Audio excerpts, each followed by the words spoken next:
Oke, berarti di lokasi kebakaran sudah clear, tidak ada korban lagi. Lalu bagaimana dengan proses identifikasi terhadap korban meninggal? Apakah sudah dilakukan ataukah sudah diketahui identitas dari para korban meninggal ini? Untuk identitas kami masih mensinkronkan dengan data-data di lapangan, data yang ada dari pihak perusahaan terkait siapa-siapa saja yang bekerja, dan juga data di rumah sakit. Karena untuk menghindari miskomunikasi, jadi sedang kita lakukan sinkronisasi di lapangan. Demikian. Oke, lalu bagaimana Pak Bimo dengan komunikasi dengan pihak perusahaan? Apa saja informasi yang dibagikan dari perusahaan terhadap polisi? Untuk dari pihak perusahaan masih belum bisa memberikan informasi pastinya, tapi nanti kita akan melakukan pemeriksaan saksi-saksi terkait dengan pihak-pihak yang berkompeten ataupun di dalam domainnya. Yang jelas di mana untuk pemeriksaan kami selalu berkoordinasi dengan Polresta Barelang karena untuk pelaporan nanti akan ditangani oleh Polresta Barelang di unit tipiter. Oke, Pak Bimo, apakah sudah dilakukan investigasi atau penyelidikan awal terkait dengan penyebab kebakaran ini? Apakah sudah memintai keterangan saksi di lapangan? Sedang dalam proses, tapi kami juga harus berkoordinasi dengan Polresta Barelang sejauh apa yang sudah dilaksanakan terkait dengan penyelidikan kejadian MT Federal 2 ini. Sudah berapa saksi yang dimintai keterangan, Pak? Untuk sementara ini karena laporan yang ada di Polresta, jadi kami fokus untuk penanganan korban terlebih dahulu. Kami dari Polsek Batu Aji fokus terhadap evakuasi korban dan juga pendataan terhadap korban. Tapi untuk tindakan dari kepolisian terkait dengan pemeriksaan saksi masih harus kami tanyakan kepada pihak Polresta Barelang. Oke, berarti fokusnya di penanganan korban demikian ya. Jika tadi disebutkan bahwa 21 korban luka dibawa ke 4 rumah sakit yang berbeda, bagaimana kondisinya? Berapa banyak yang korban luka, berapa luka berat, berapa banyak yang luka ringan, Pak? Baik, jadi untuk klasifikasinya kami belum mendapatkan detailnya dari pihak rumah sakit. Tapi memang ada yang mengalami luka berat dan juga ada yang hanya mengalami luka ringan. Yang dimana nanti kami pasti harus berkoordinasi dengan dokter dan juga mengupdate terus bagaimana kondisi daripada korban. Pak Bimo, apakah akan dibuka posko terkait dengan hal ini begitu untuk keluarga? Bagaimana mendapatkan informasi bagi keluarga yang menduga begitu ada keluarganya yang berada di kapal tersebut?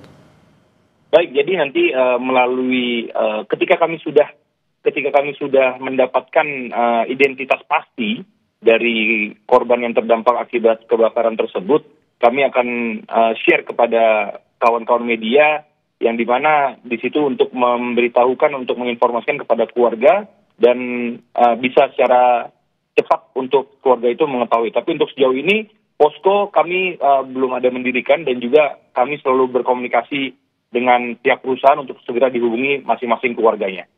Ya, untuk informasi sementara terkait dengan para korban ini ada 31 korban baik meninggal maupun luka.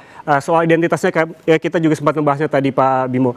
Ini bagaimana kemudian keluarga yang hendak mengetahui apakah memang korban ini seluruhnya warga setempat ataukah memang pekerja yang datang dari berbagai daerah? Untuk identitas pastinya kami belum mengantongi. Yang dimana kita belum bisa memastikan bahwa apakah korban ini seluruhnya warga sekitaran Batam ataupun ada yang berada dari luar daerah. Oke, Pak Bimo, apabila dilihat begitu ya ada korban meninggal, 10 meninggal, 21 luka, sebetulnya ketika kejadian ada berapa banyak orang di atas kapal? Dan itu juga tadi kami sudah tanyakan kepada pihak perusahaan karena untuk yang menjadi in charge pada saat kejadian itu adalah shift malam. Kami belum berkoordinasi dengan yang in charge pada saat kejadian tersebut. Berarti hingga saat ini komunikasi dengan perusahaan masih terus dilanjutkan begitu ya untuk melakukan penyelidikan dan juga investigasi terkait dengan korban. Apakah ada kendala Pak Bimo terkait dengan evakuasi dan proses identifikasi dari para korban ini? Ya baik, jadi untuk proses evakuasi tadi memang terkendala karena ini berada di dalam tangki. Jadinya kepulan asap itu memang masih ada di dalam. Jadi tadi dari pihak safety menyatakan bahwa ada sedikit kesulitan karena kondisi masih panas dan juga asap masih mengepul di dalamnya untuk melaksanakan pencarian korban. Oke, jika para korban sudah dibawa ke rumah sakit, tadi ada 4 rumah sakit yang berbeda, upaya apa yang saat ini dilakukan di atas kapal begitu? Upaya pemadaman seperti apa dan melibatkan siapa saja, Pak? Baik, kalau misalnya untuk pemadaman itu dilakukan oleh damkar internal dari pihak perusahaan tersebut. Dan kondisi api sekarang memang sudah berhasil dipadamkan kurang lebih pukul 5.30 tadi pagi. Oke, api sudah berhasil dipadamkan. Saat ini kondisinya seperti apa? Apakah masih dalam pendinginan atau seperti apa?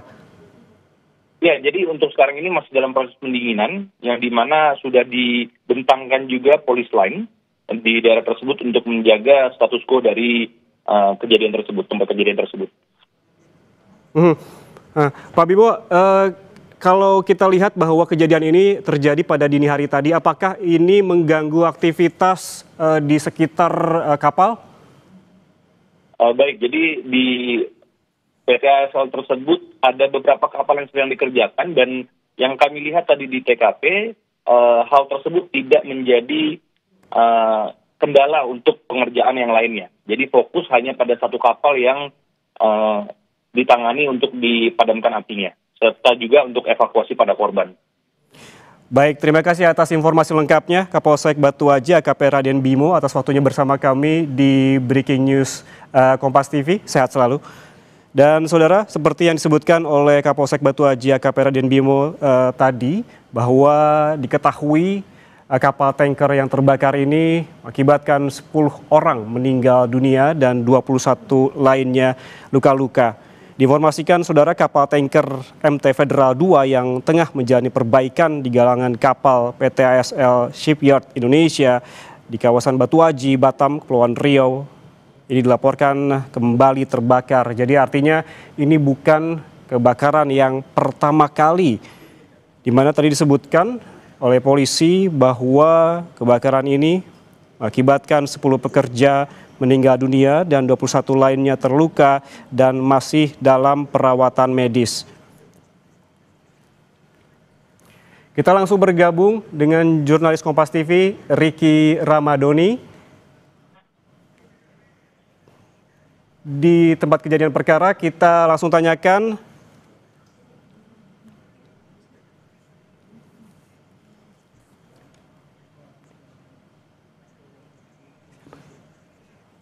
Ricky, selamat siang. Bisa dijelaskan bagaimana kondisinya saat ini di sana, Ricky? Ya, Ian Rahman. Nah, saat ini saya berada di lokasi tempat terjadinya kapal MT Federal 2 yang meledak di sebuah PT galangan kapal PT ACL Shipyard Indonesia, namanya Ian Rahman. Nah, saat ini saya berada di depan lokasi.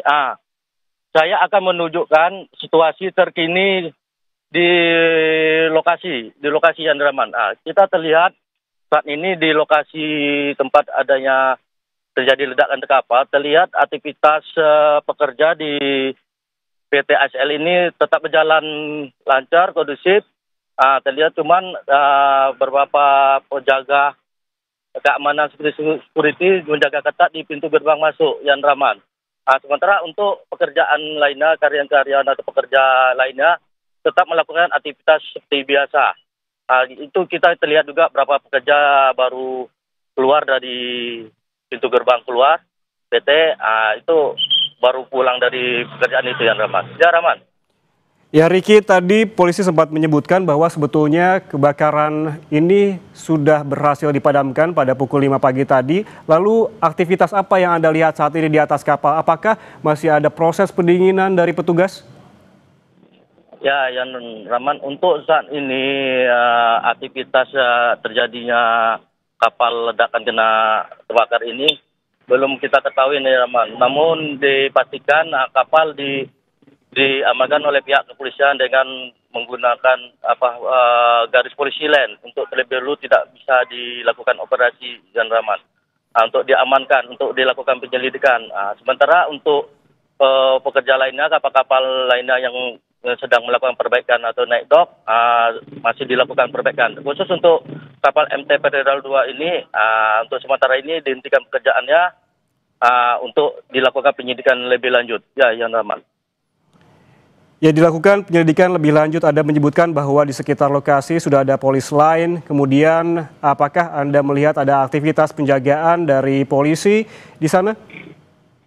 Ya, Yan Rahman, tadi waktu saya di lokasi tempat TKP terjadinya kapal ledakan ini, ada beberapa polisi dari baik itu Sabara Polresta maupun Polda berada di dalam perusahaan galang kapal ini, Yan Rahman. Kemungkinan kepolisian ini untuk menjaga kapal MT Federal yang terjadi insiden kebakaran ini. Ya, Yan Rahman. Baik, terima kasih jurnalis Kompas TV Ricky Romadoni atas laporan langsungnya dari galangan kapal Batu Haji Batam, Kepulauan Riau. Nanti kita akan menghubungi Anda kembali untuk mengetahui informasi terkini dari sana. Dan saudara jangan kemana-mana, Breaking News Kompas TV akan kembali sesaat lagi, tetaplah bersama kami.